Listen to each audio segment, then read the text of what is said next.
Alyssa is who I send. Those who have really severe gut issues that are beyond what I'm able to do. Quite often we do find that when people's stress gets under control, that some of their gut issues are taken care of, but when there is long-term gut issues going on, we are live. When there are long-term gut issues going on, then we do find that they need a lot more help, and Alyssa is the one to help. So Alyssa, I will get you to introduce yourself now, and we'll get started answering everyone's questions. For sure. Well, I'm excited to be here. And so I'm actually a nutritionist and gut expert, and I help people who are struggling with IBS, SIBO, gas, bloating, diarrhea, constipation to be able to feel normal again without having to follow restrictive diets and constantly being medicated. And I think that that's really important because the big issue, the big mistake that I'm seeing a lot of people make when they're trying to fix their stress, fix their gut, is they think that they just need to eat healthy again. They need to eliminate foods because they think food is the problem. And what we really come to understand is that it's not the food, it's your gut.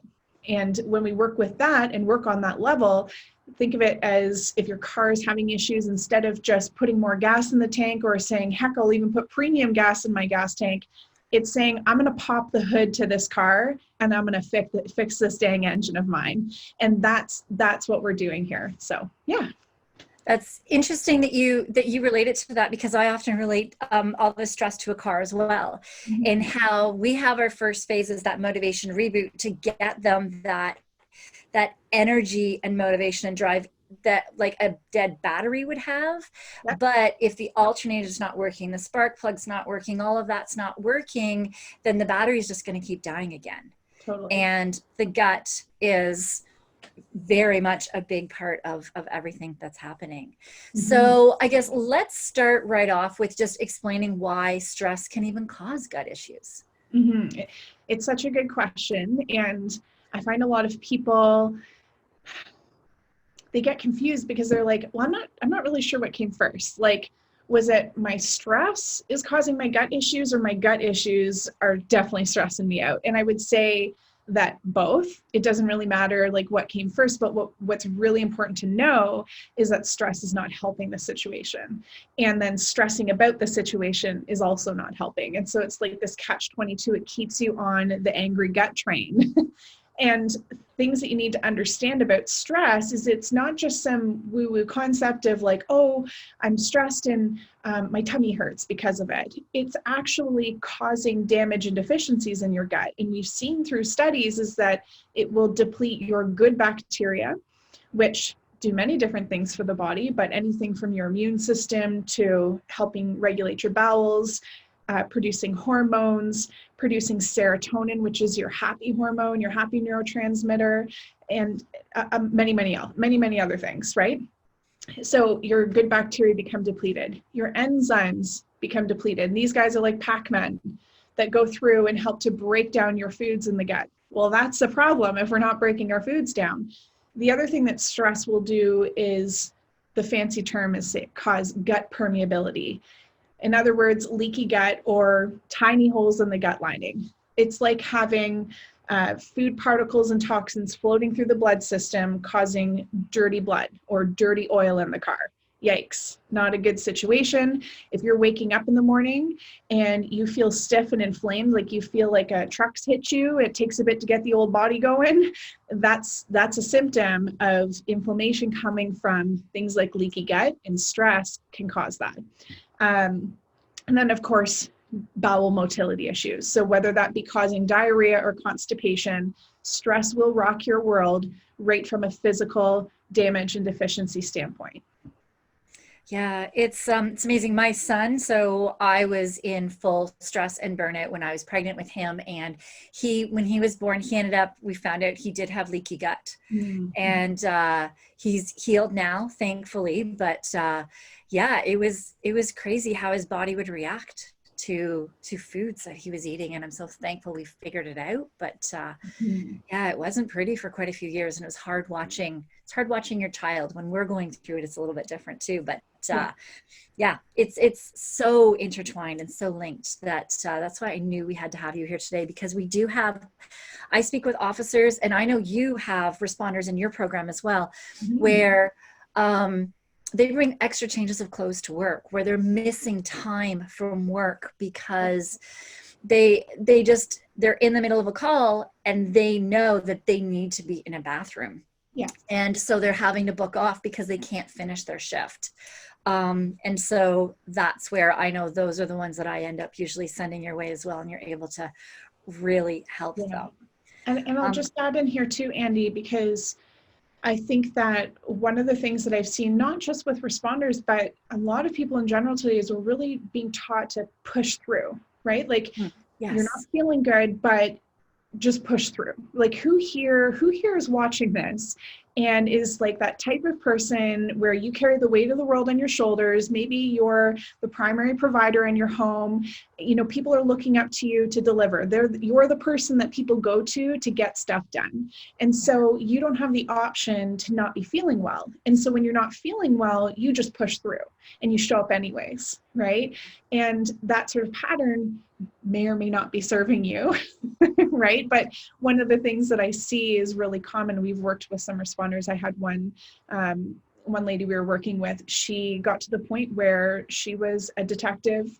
She was carrying puppy pads and wipes in her car because there were times she couldn't make it to the toilet.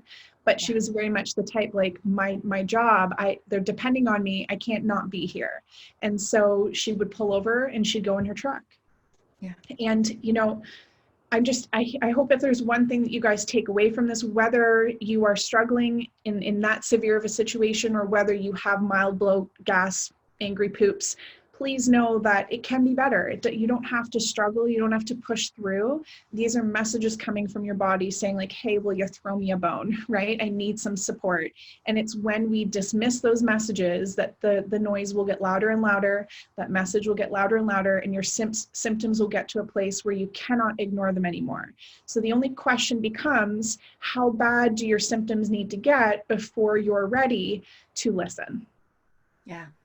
And that's it, is when you're doing 12-hour shifts, when you're doing what plus overtime, 24-hour shifts, you're pushing on special cases, you just push through, and it makes sense that you're tired.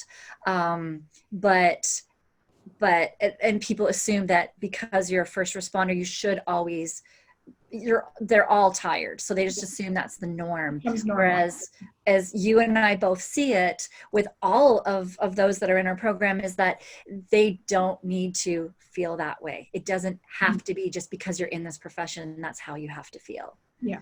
Yeah. So we had some questions. Yeah. So somebody was asking, why would someone not be able to digest lettuce, meaning like they can't break it down at all?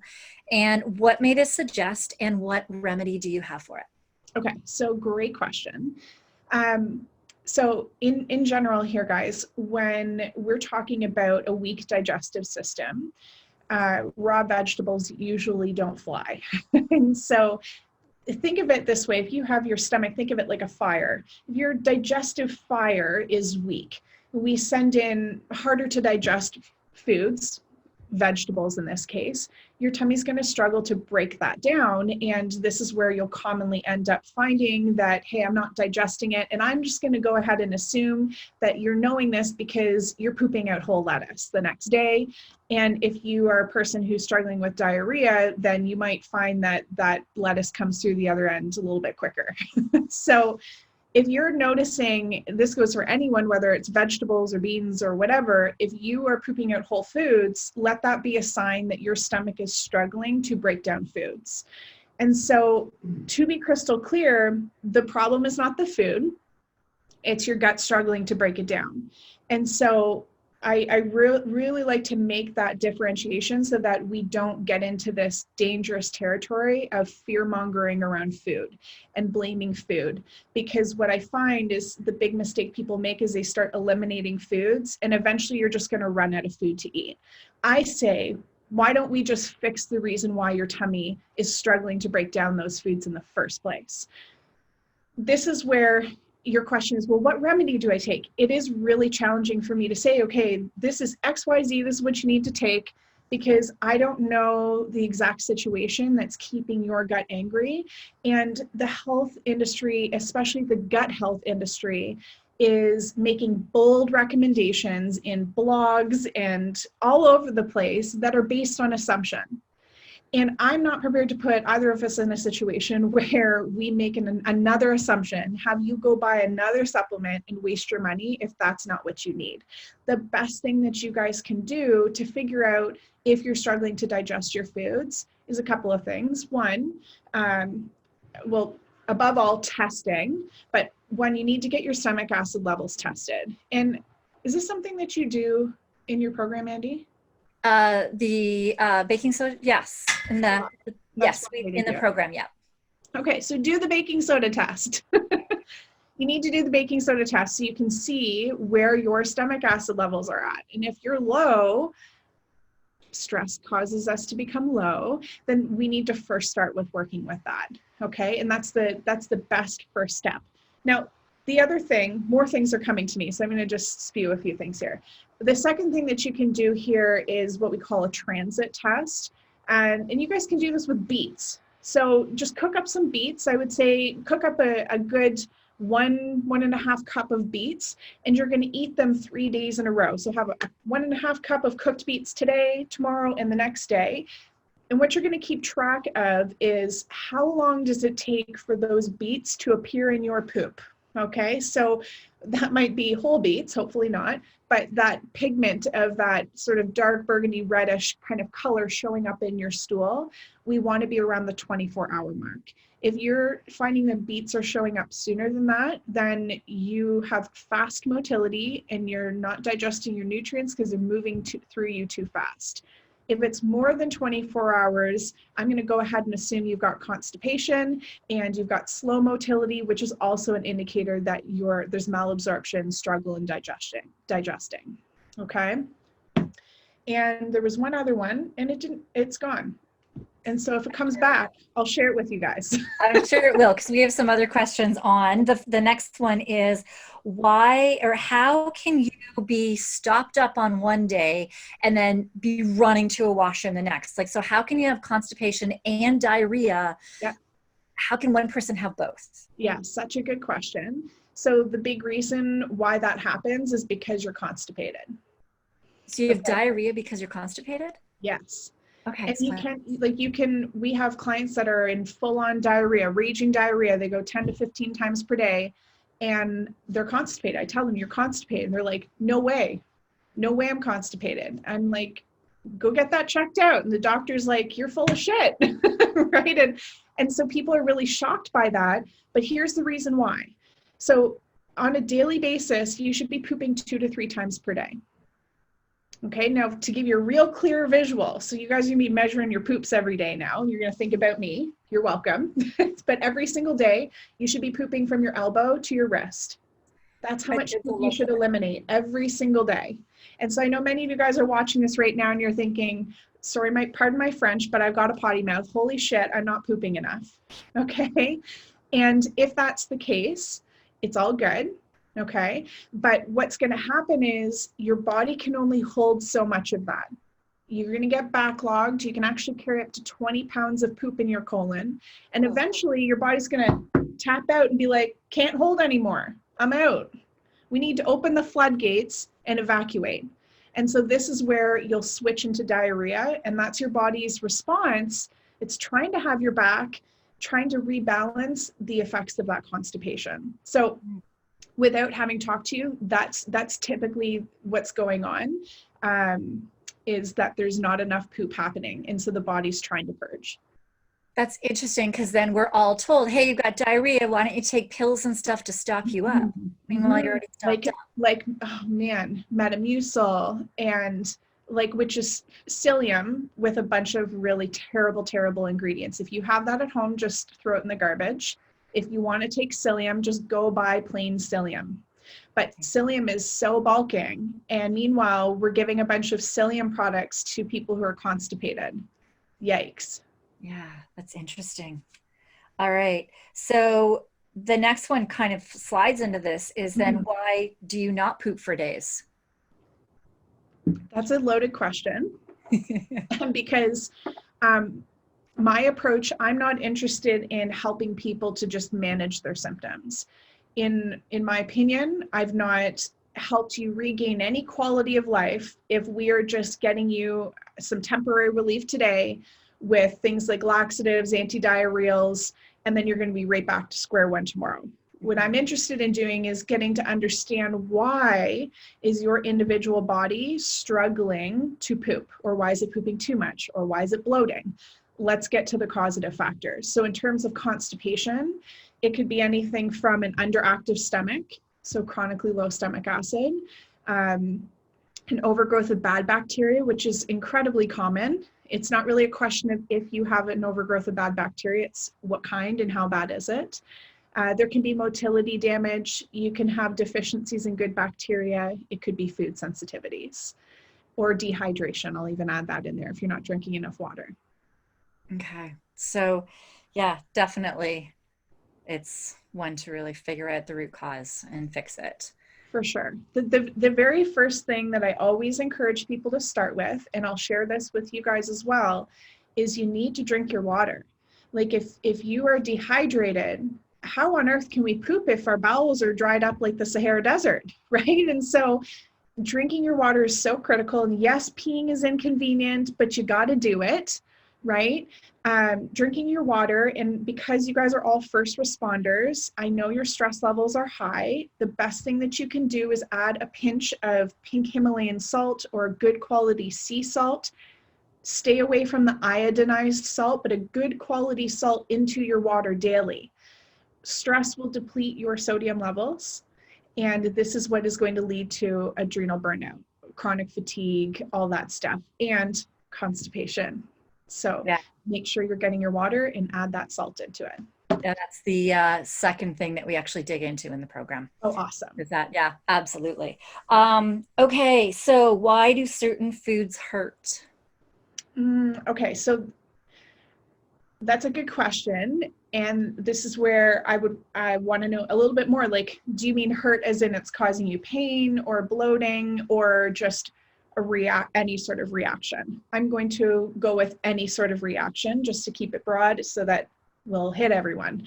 But again, the big thing is a lot of people think it's food that's causing the reaction.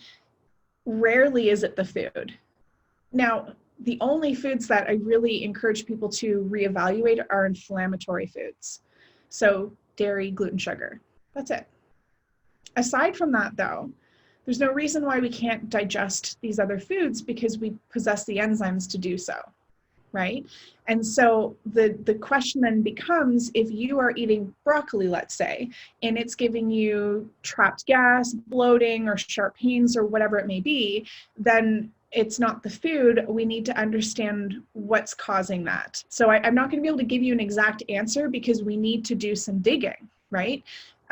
If you're getting, I'd also want to know, like, where's the pain? If you're getting pain, let's say on your right side, I'd be saying, okay, are you struggling with fats? Like every time you eat fatty foods, nuts, seeds, avocados, oils, dressings, are you getting pain here? Might be your gallbladder needing some support. So again, guys, I so encourage you to dig deeper beyond the food, even though I know it feels like I eat and I bloat, or I eat and I run to the toilet.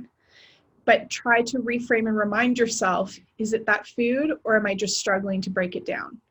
And then if you want to encourage your body or support your body in breaking those foods down a little bit more, I would suggest something like apple cider vinegar.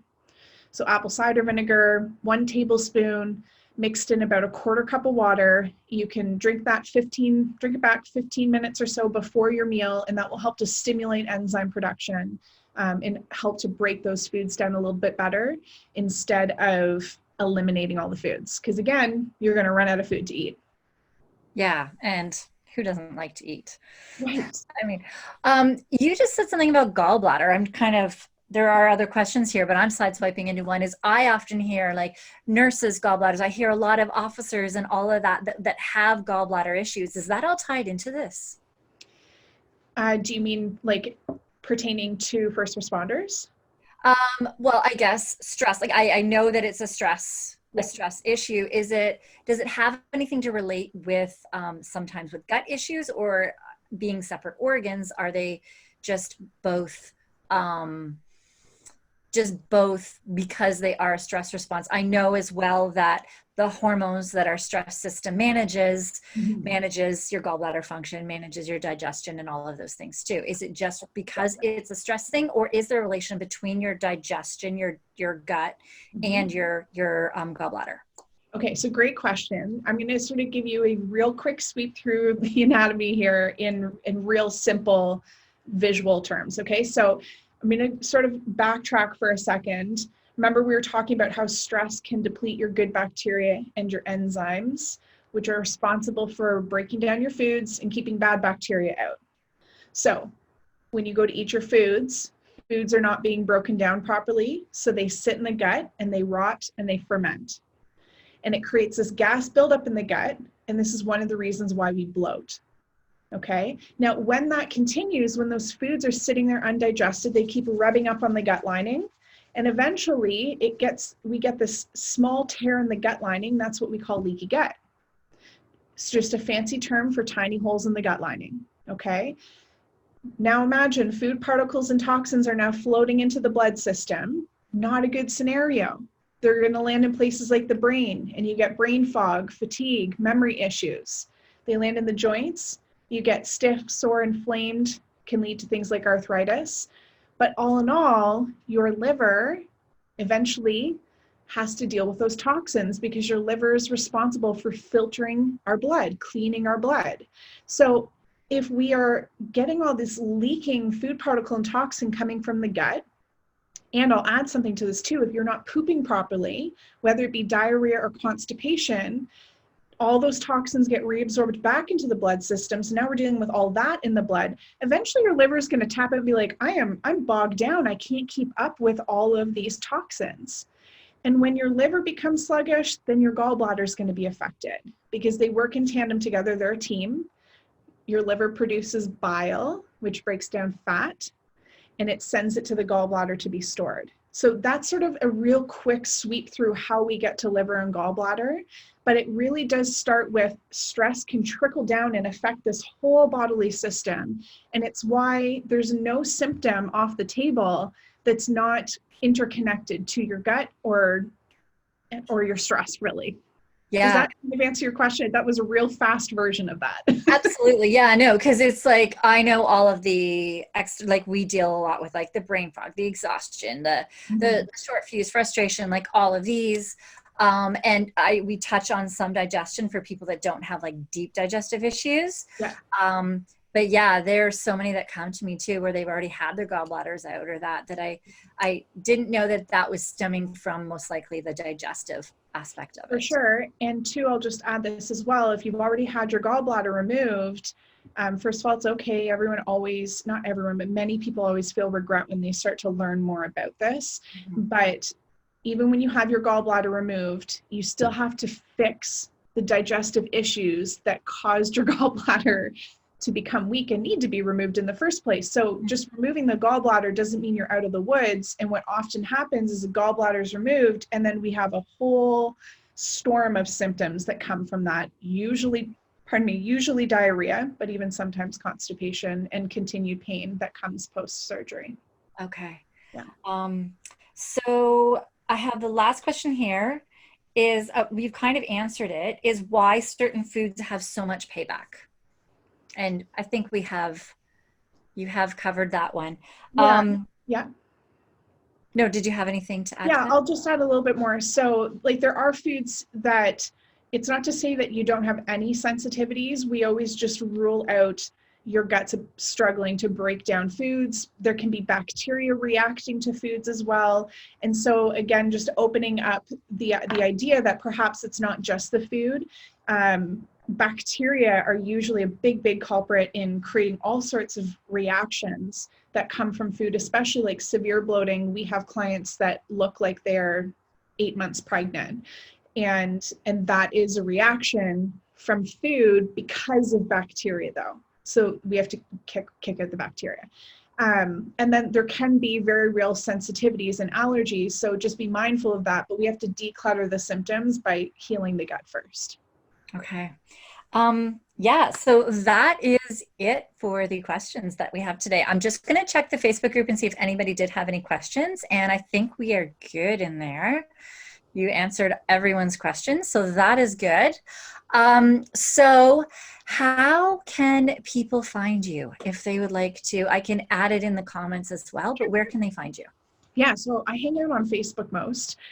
You can come on over to my Facebook page, Alyssa LaBreque Gut Expert, and most people come out and hang out with us in our free Facebook group, Love Your Guts IBS support group. So we'd love to have you guys come hang out in there. If you're struggling with gut issues, we can definitely get you some support. This week, we're doing a whole week focused on tackling bloating. So if you're sick of feeling fat and frustrated, we got you covered. Awesome. Yeah, I know there are actually some from the group actually in your group now too, Yeah. that we've sent over because we knew that they needed your help as well. So thank you so much. And we will definitely put your information into the comments. Great. Have a great one, guys. Thank you.